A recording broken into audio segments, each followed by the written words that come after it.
E5 TV news కు స్వాగతం. ముందుగా హెడ్లైన్. ఆపరేషన్ సింధూర్ని ప్రధాని మోదీ ఎలా ట్రాక్ చేశారో తెలుసా? వేములవాడ దేవాలయంలో కోడెల మరణం, తెలంగాణ రాష్ట్రానికి అరెస్ట్, ఎమ్మెల్యే హరీష్ రావు.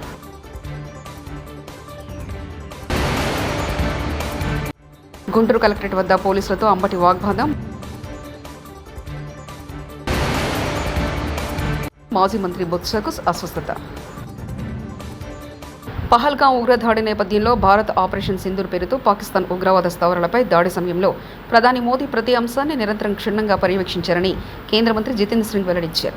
మే 7వ తేదీ రాత్రి పాకిస్తాన్తో పాటు పాక్ ఆక్రమిత కాశ్మీర్లోని 9 ఉగ్రవాద స్థావరాలపై దాడులు చేసి లష్కరే తోయిబా, జైషే మొహమ్మద్ సంస్థలను ధ్వంసం చేసిందని తెలిపారు. వడదెబ్బ నుంచి కోలుకున్న ఉత్తరాంధ్ర సీనియర్ నాయకులు శ్రీ బొత్స సత్యనారాయణ గారు హాస్పిటల్కి కూడా వెళ్లకుండా తన క్యాంపు కార్యాలయంలో విశ్రాంతి తీసుకున్న శాసనమండల ప్రతిపక్ష నాయకుడు శ్రీ బొత్స సత్యనారాయణ గారు. అయినప్పటికీ 4 రోజుల విశ్రాంతి అవసరమని చెప్పిన డాక్టర్లు.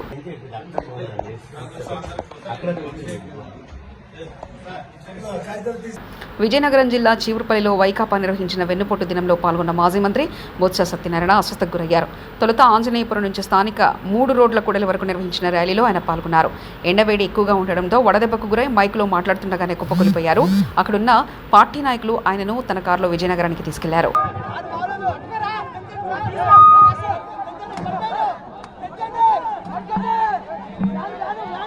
పోలీసులపై వైకాపా నేత మాజీ మంత్రి అంబటి రాంబాబు వాగ్వాదానికి దిగారు. వైకాపా వెన్నుపోటు దినం పేరుతో నిర్వహించిన నిరసన కార్యక్రమం పాల్గొనేందుకు గుంటూరు కలెక్టరేట్ వద్దకు అంబటి రాంబాబు వచ్చారు. లోపల వెళ్లేందుకు ప్రయత్నించగా పోలీసులు వారిని అడ్డుకున్నారు. లోపలికి వెళ్తే ఏం చేస్తావంటూ అక్కడున్న సీఎంతో అంబటి రాంబాబు వాగ్వాదానికి దిగారు.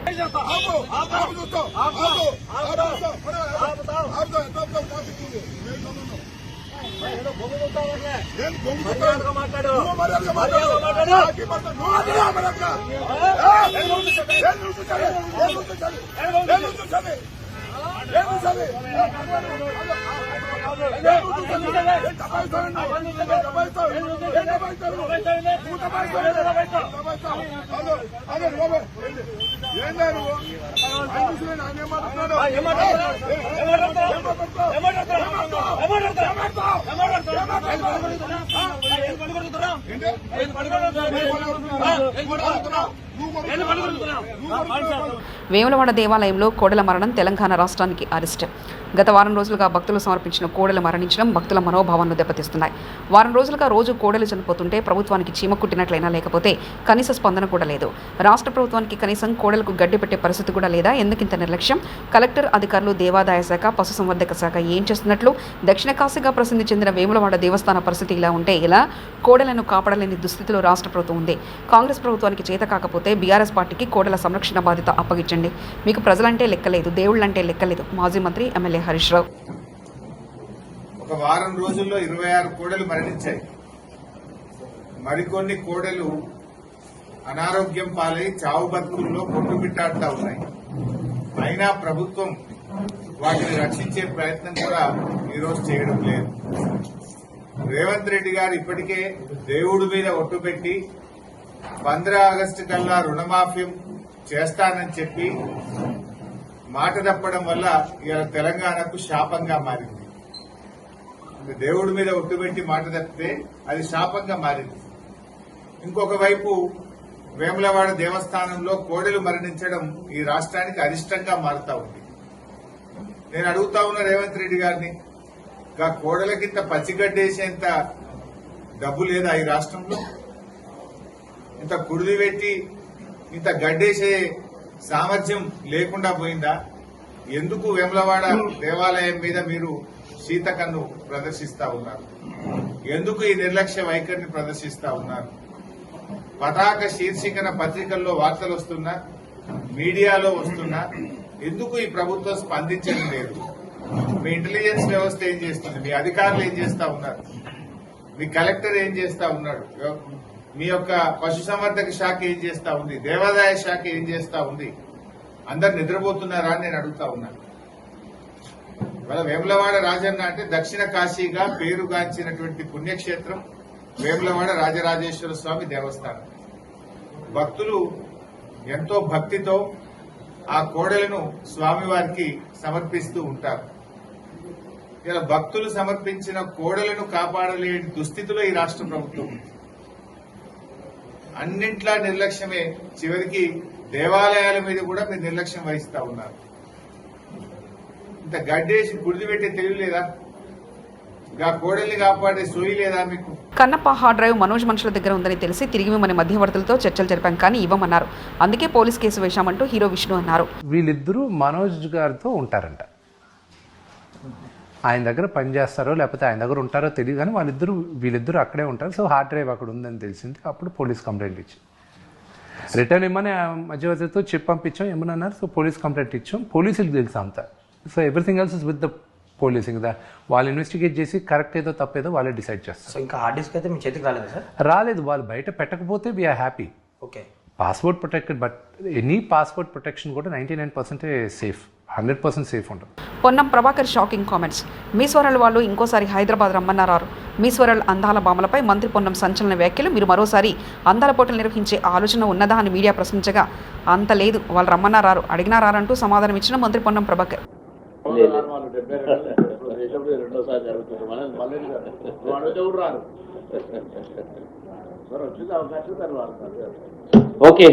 చంద్రబాబు ప్రభుత్వంపై తొలి ఏడాదిలోనే ప్రజా వ్యతిరేకత వచ్చిందని, ఇవాళ అది స్పష్టంగా కనిపించిందని వైఎస్ఆర్సీపీ రాష్ట్ర కోఆర్డినేటర్ సజ్జల రామకృష్ణారెడ్డి అన్నారు. వైఎస్ఆర్సీపీ ఇవాళ బుధవారం జూన్ 4న చేపట్టిన వెన్నుపోటు దినం నిరసన కార్యక్రమాలు విజయవంతమైనట్లు మీడియా ముఖంగా ప్రకటించారు. అలాగే తెలుగుదేశం పార్టీ ఇప్పుడు వచ్చిన తర్వాత ఈ ఏడాదిలో ఈ వ్యతిరేకత ఏదైతే ఈరోజు మా నిరసన ప్రదర్శనలకు వచ్చిన స్పందన ద్వారా కనపడుతున్న వ్యతిరేకత, ఇది దేనికి నిదర్శనం. అలాగే 19లో జగన్మోహన్ రెడ్డి గారు అధికారం చేపట్టిన తర్వాత ల్యాండ్ స్లైడ్ విక్టరీతో తెలుగుదేశం పార్టీ కూకటి వేళ్లతో సహా బయటికి పెకలించేశారు జనం అని కనిపించినప్పుడు దాదాపు 2-3 ఏళ్ళు ఆ పార్టీ పరిస్థితి ఏంది, నాయకులు ఎక్కడ ఉండేవాళ్ళు. అలాగే 24లో కోలుకోలేని దెబ్బలాగా కనిపించిన మాకు సెట్ బ్యాక్ ఏదైతే ఎన్నికల్లో వచ్చిందో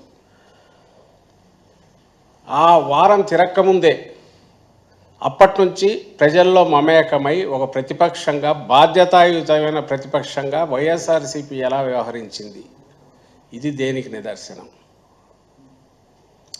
నేను ఎందుకు అడుగుతున్నా అంటే కాంట్రాస్ట్ క్లియర్గా కనపడుతుంది. అధికారంలో ఉండడము, ప్రతిపక్షంలో కూర్చోవడము రాజకీయ పార్టీలకు సర్వసాధారణం. ఎల్లకాలం ఎవరూ ఉండలేరు, ఉండాలని కోరుకోవడం కూడా కరెక్ట్ కూడా కాదు. ఈ రెండు కలిస్తేనే ప్రజాస్వామ్యంలో ఒక సంపూర్ణత వస్తుంది, దానికి సర్కిల్ పూర్తి అవుతుంది. ఎర్రగడ్డ మానసిక ఆసుపత్రిలో 70 మందికి పైగా రోగులకు అస్వస్థ, ఫుడ్ పాయిజన్ ఎలా జరిగిందన్న కోణంలో దర్యాప్తు చేస్తున్న అధికారులు. ఆసుపత్రిని సందర్శించిన Hyderabad collector Anudeep Shetty food poison కారణంగా ప్రాణాలు కోల్పోయిన కరణ్ అనే మానసిక రోగి ఇద్దరు పరిస్థితి విషమంగా ఉండడంతో ఉస్మానియా ఆసుపత్రికి తరలించి వారికి చికిత్స అందిస్తున్న అధికారులు. ఘటనపై ఆరా తీసిన ఆరోగ్య శాఖ మంత్రి దామోదర రాజనరసింహ 68 మంది రోగులకు ప్రత్యేకంగా ఉస్మానియాకు వచ్చి వైద్య బృందం ద్వారా చికిత్స.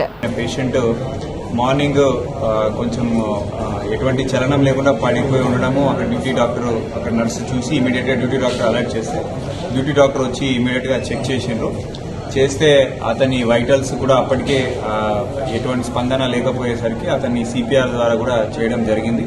అయినా కూడా అతను రెస్పాండ్ కాలేదు. దాని తర్వాత ఇమీడియట్గా హాస్పిటల్కి షిఫ్ట్ చేసినాం ఉస్మానియాకి. ఈ వాజ్ అప్పటికే చనిపోయినట్లు కూడా నిర్ధారణ చేసిండ్రు. అదేవిధంగా ఇవాళ అదే అబ్జర్వేషన్లో మిగతా హాస్పిటల్లో ఉన్నటువంటి పేషెంట్స్ అందరినీ కూడా పెట్టడం జరిగింది. అయితే మనకు సాయంత్రం వరకు ఇంకొక 65-70 కేసులు కూడా ఈ వామిటింగ్స్, డయేరియా ఉన్నట్లు మనకి వచ్చినాయి.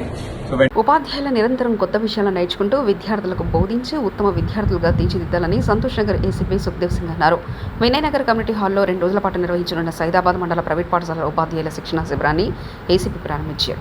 విద్యార్థి భవిష్యత్తుకు ప్రాథమిక విద్య కీలకమని అన్నారు. ఉపాధ్యాయుల్లో బోధనా సామర్థ్యాలను పెంపొందించడానికి సదస్సు నిర్వహించడం అభినందనీయమన్నారు. విద్యార్థుల భవితకు బాటలు వేయండి, విద్యార్థులకు చక్కగా బోధించి వారి విద్యాభివృద్ధికి బాటలు వేయాలని సూచించారు. అసోసియేషన్ నేత వీరేంద్రబాబు మాట్లాడుతూ ఈ శిక్షణలో ప్రతి ఉపాధ్యాయుడు చర్చల్లో పాల్గొని తమకున్న సందేహాలను నివృత్తి చేసుకుంటూ ఉన్నారని తెలిపారు. ఈ కార్యక్రమంలో మండల పరిధిలోని 40 ప్రైవేట్ పాఠశాలల ఉపాధ్యాయులు పాల్గొన్నారు.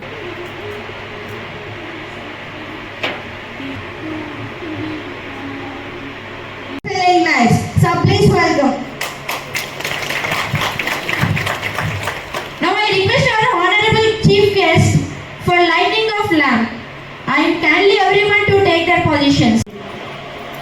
5 उंगलियां एक जैसा नहीं रहते, कोई बच्चा अच्छा पढ़ता, कोई अच्छा नहीं पढ़ता.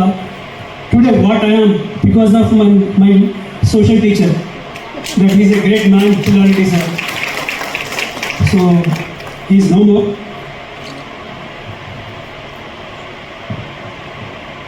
So I'll tell you something regarding police point of view. आजकल इम्पैक्ट क्या हो गया बोले तो बच्चों को सोशल मीडिया का इम्पैक्ट काफ़ी हो गया.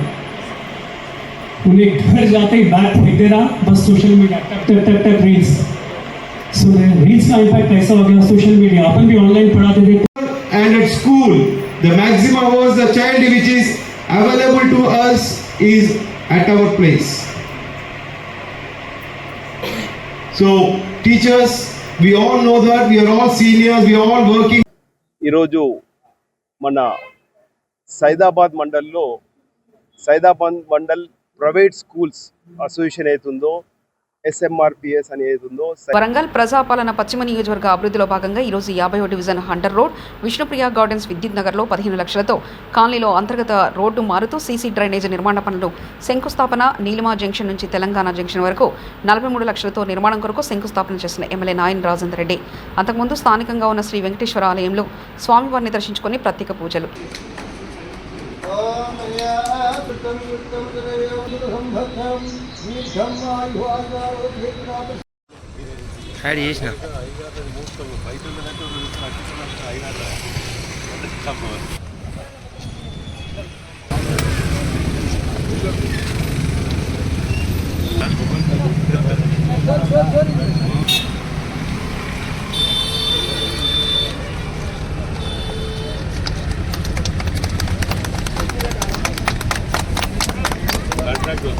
దాని శాశ్వత పరిష్కారానికి ఇది లేకుండా కాబట్టి మీరు చూడండి, చిన్న ఉదాహరణ చెప్తా.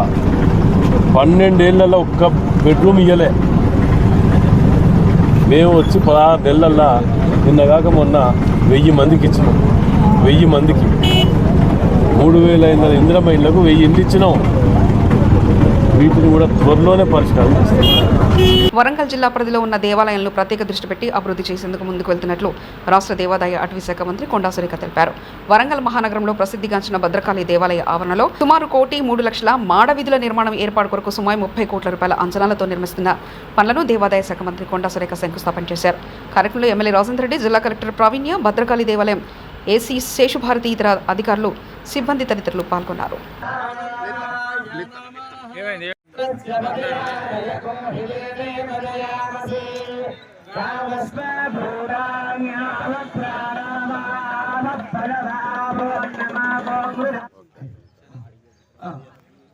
ఇప్పుడు మన దేవాదాయ ధర్మాదాయ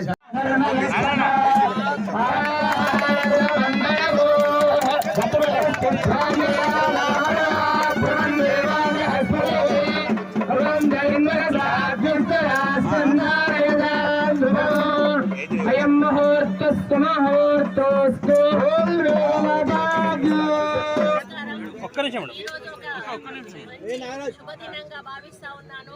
ఎందుకంటే వరంగల్లో భద్రకాళి ఆలయంలో ఉన్నటువంటి వేద పాఠశాలకి సరి అయిన సౌకర్యాలు లేక పిల్లలు చాలా ఇబ్బందులు పడతా ఉండే, మళ్ళీ అనుకోకుండా ఈరోజు భద్రకాళి టెంపుల్ డెవలప్మెంట్ కోసం చుట్టుపక్కల ఉన్న మరి నిర్మాణాలన్నీ కూడా తొలగించడంతో వారికి ఉన్నటువంటి అకామిడేషన్ కూడా మరి తొలగించబడింది.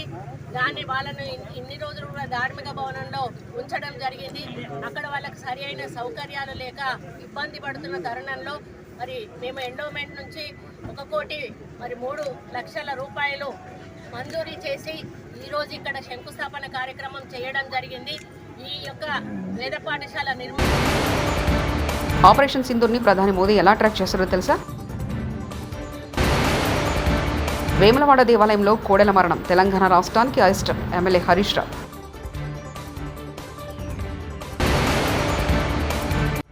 గుంటూరు కలెక్టరేట్ వద్ద పోలీసులతో అంబటి వాగ్వాదం. మాజీ మంత్రి బొత్సకు అస్వస్థత. ఇవి బులెటిన్ విశేషాలు. చూస్తూనే ఉండండి E5 టీవీ న్యూస్.